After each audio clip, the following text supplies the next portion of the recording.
अभी तक हम और आप जिस कंसेप्ट से सामान लेते हैं, थोड़ा उस कंसेप्ट को समझेंगे और फिर आरसीएम जो कंसेप्ट पे काम करता है उस कंसेप्ट को समझेंगे, और जिस दिन ये फर्क हमें समझ में आ रहा है उसी दिन आरसीएम हो जाता है।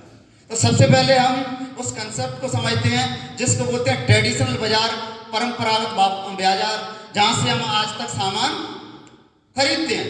नमक, मिर्ची, तेल, धनिया, कपड़े इत्यादि सारी चीजें कहाँ मिलती हैं? कहाँ मिलती हैं? सब लोग बोल सकते हैं कहाँ मिलती हैं? बाजार में। यस। और हम लोग उनको खरीदने कहाँ जाते हैं?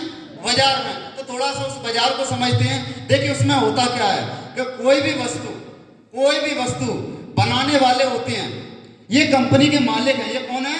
टाटा हैं, बिरला हैं, बड़े बड़े लोग हैं। यस।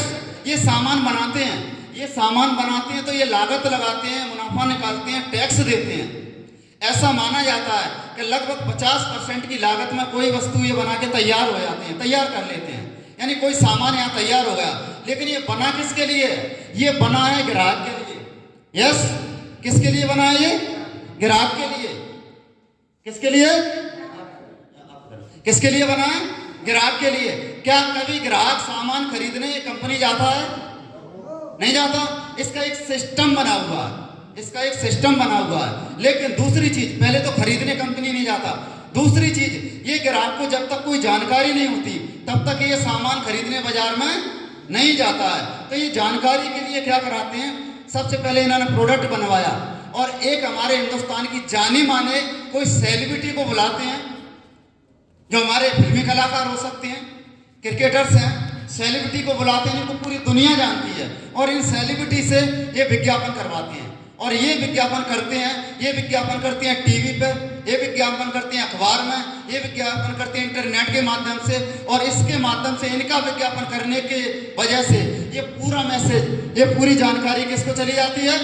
ग्राहक को चली जाती है कि कोई सामान बाजार में आने वाला है। ये विज्ञापन फ्री में नहीं करते, करोड़ों रुपया लेते हैं। अभी मैंने ये कल ऐड देखा, उसमें देखा कि विराट कोहली अपने बल्ले पे एमआरपी का स्टिकर लगवाने का 12 करोड़ लेता है एमआरएफ से सालाना। यस।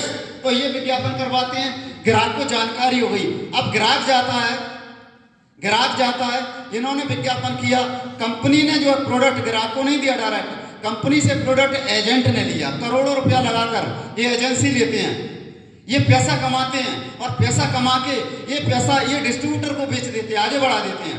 ये डिस्ट्रीब्यूटर को दिया, ये डिस्ट्रीब्यूटर ने पैसा कमाया, और पैसा कमा के इन्होंने थोक वाले को दे दिया सामान।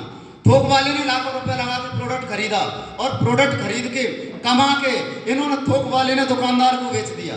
यस।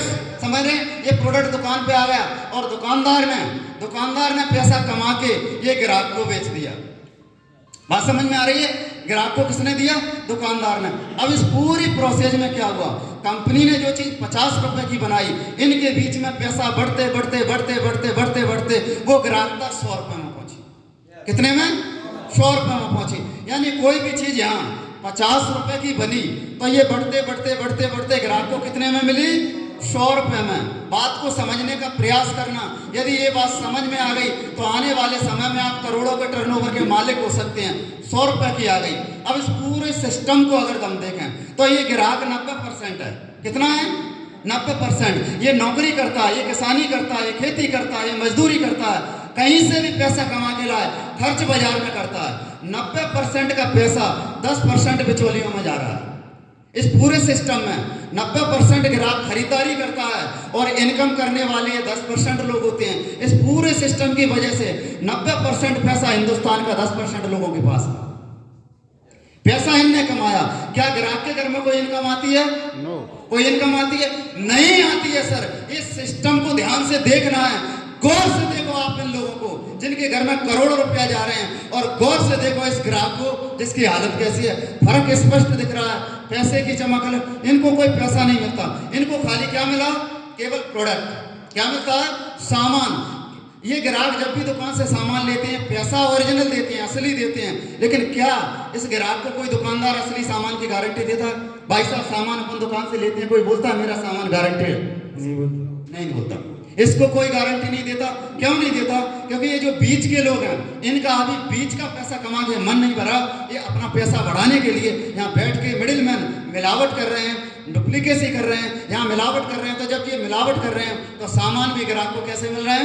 मिलावटी। तो पैसा इधर जा रहा है और मिलावटी चीज़ें इधर आ रही हैं, समृद्धि इधर जा रही है और मिलावटी चीज़ों के माध्यम से बीमारियाँ इधर आ रही हैं। ये मार्केट चल रहा है जिसमें ग्राहक को न तो अच्छे सामान मिल रहे हैं ना इनकम हो रही है।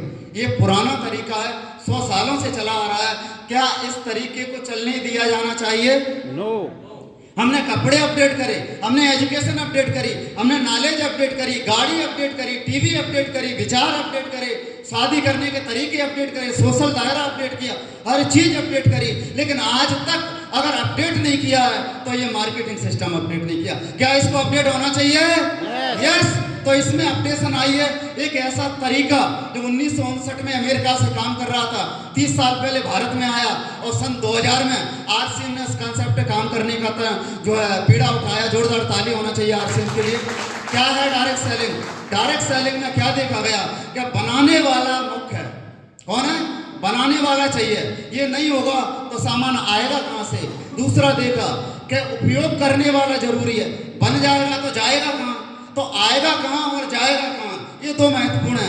डायरेक्ट सेलिंग में एक चीज समझ में आई कि ये लोग नहीं होंगे तो भी काम चल जाएगा और इतना बड़ा काम चलेगा कि ये लोग हट जाएंगे तो बीच का पैसा बच जाएगा और मिलावट से ग्राहक बच जाएगा। यही डायरेक्ट सेलिंग है। अमेरिका ने 1959 में पहली बार सोचा और कंपनी को और ग्राहक को डायरेक्ट मिला दिया। कंपनी माल बना के सीधा ग्राहक को देती है, यही डायरेक्ट सेलिंग है। क्या फायदा हुआ? दो फायदा हो गए। पहला फायदा, कंपनी से सीधा ग्राहक को सामान मिल गया तो प्रोडक्ट ओरिजिनल मिल गए, मिलावट खत्म हो गई। दूसरा फायदा ये हो गया कि 50% पैसा जो बिचौलियों में जा रहा था, आज की डेट में हिंदुस्तान में इन बिचौलियों का कारोबार 70 लाख करोड़ का है। मार्केट का कारोबार 70 लाख करोड़ का है और 45% पैसा बिचौलियों में जाता है, यानी 32 लाख करोड़ रुपया इन बिचौलियों में जाता है। क्या कर दिया आरसीएम ने? बिचौलियों को हटा के वही 45% पैसा इस ग्राहक को बांटना चालू कर दिया। जब से ग्राहक को बांटना चालू कर दिया, ग्राहक की तस्वीरें और तकदीरें बदलने लगी। पहले ग्राहक ऐसा था, फिर ग्राहक ऐसा हुआ, थोड़ा थोड़ा और गया, थोड़ा थोड़ा और गया तो फिर ऐसा हुआ, थोड़ा थोड़ा और गया तो फिर ऐसा हुआ, थोड़ा थोड़ा और गया तो फिर ऐसा हुआ और थोड़ा थोड़ा और गया तो फिर ऐसा हुआ। और ये पैसा जब ग्राहक के जेब में जाने लगा तो हमारा ग्राहक नहीं बचा, मालिक बन गया। सर यही कॉन्सेप्ट है डायरेक्ट सेलिंग, जिसमें बिचौलिए नहीं होते हैं। डायरेक्ट कंपनी माल ग्राहक को देती है और डायरेक्ट कंपनी माल देती है, बिचौलियों का पैसा बचा के एक सिस्टम के माध्यम से हमारे और आपके बीच में बांट दिया जाता है, जिससे ग्राहक खरीदारी के साथ में इनकम करने लगता है। बोलो ये तरीका ठीक है क्या पुराना तरीका ठीक है? नया तरीका ठीक है क्या पुराना? नया। आज से इस सिस्टम पे खरीदारी करेंगे कितने साथी? एक बार हाथ ऊपर करें, जोरदार ताली अपने लिए बजा लीजिए। Thank you. यही डायरेक्ट सेलिंग है।